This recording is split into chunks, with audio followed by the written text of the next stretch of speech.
So, time check.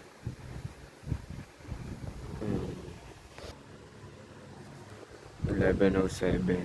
So, wala pa rin. Ay.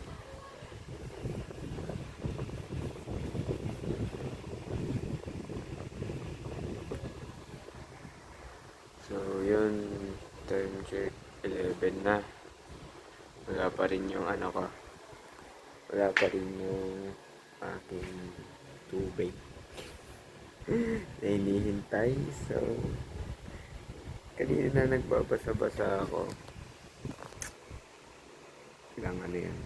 Ilang page lang naman. Tapos, pagkatapos ko sa chapter 3. Chapter 3. Tumigil na ako. Tapos bumalik na ako sa pag-scroll sa FB. So, nakaka-bored. Kasi bakasyon ngayon. And plano ko maghanap ng trabaho.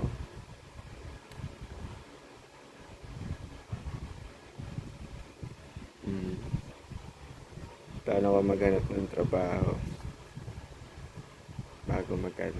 bago mag-umpisa ulit yung klase. Gusto ko kumita muna ako ng pera para may panggastos ako sa mga gastusin sa school, mga equipment ko. Kasi may mga bagay ako gustong bilhin. Pero hindi lang naman yan yung mga bagay na gusto lang. Kundi may purpose din. Like RLX. Then,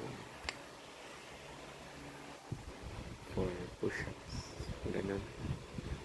Hindi nyo ako naririnig kasi yung bulong. Yung salita ako bumubulong. Pero sana maintindihan nyo muna kasi tulog na ang mga tao ngayon. So, yun. Wala akong magawa ngayon. Bored lang ako. Pero alam nyo, naisip ko. Kasi hanggang ngayon, yung isip ko kasi napupunta sa nakaraan. Napupunta sa future. Iniisip ko, parang binabalikan ko yung nakaraan ko.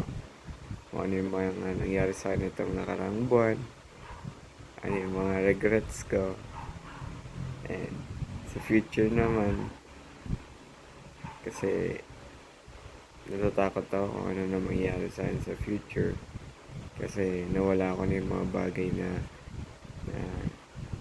hindi ko nagawang i-maintain tulad ng relationships. So takot na takot akong harapin yung kinabukasan dahil lang sa may mga taong natanggal sa buhay ko. Kasi yung mga tao na yun, mahalaga din sa akin. Pero ngayon, wala na sila. Kasi, dahil sa mga pangyayari na hindi natin gusto.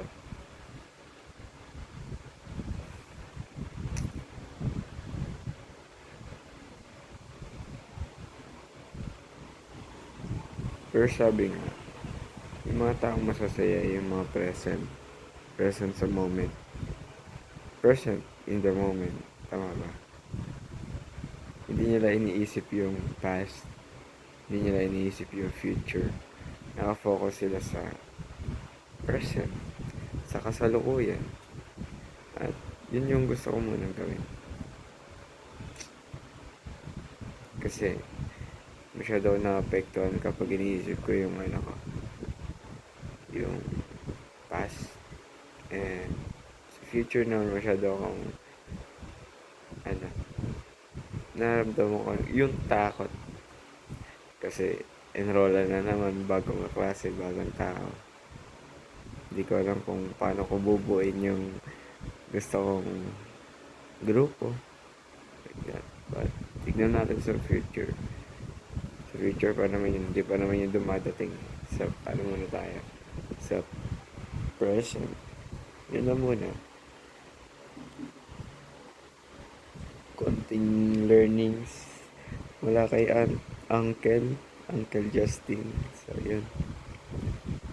So, kung mapapansin nyo, may bago akong salamin. Ginamit, ano ko talaga to. Binili ko kasi sabi dun sa Shopee, anti-radiation daw. Anti-radiation. Pero, di ko sure. Pero, mukha naman siyang, ano, diba? Stylish. Siguro pag ibang tao suot na ito, magsuot na ito, stylish siya. Pero sa akin, parang iba. But yun. I like this. Parang may bago akong personality. Kapag sinusuot ko to. Ayoko lang talaga. Gusto ko na kalimutan yung nakaraan. So, muna mag-focus na yun. Pero iniisip ko yung future ko, syempre. Kung ano yung mga gagawin ko ngayon na beneficial sa future. Iniisip ko mag-aaral. Ngayon, advanced learning. Kung wala akong mahanap na trabaho, mag-aaral na lang ako. At magpapalakas ng katawan. Yan, maliit na ulit. Maliit na ulit yung bicep ko. Dahil napapalakas tayo ng katawan. Siguro skincare na rin. Tanggalin ko ito bukas. Kasi kung makikita nyo, may mga tagyawat ako. Package. And I don't look so healthy pa. Nagsisimula pa lang naman ako alagaan ulit yung sarili ko. Medyo nabibuild ko na yung habit na mag-workout kahit ilang minuto lang.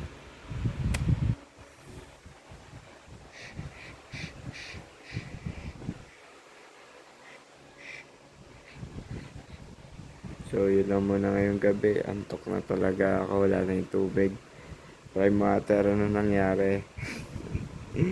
Wala na akong panligo bukas. Wala nang panligo. Prime water, name drop na. So, yun. Salamat. Salamat po sa panonood ng boring na, ano ngayon, show for tonight.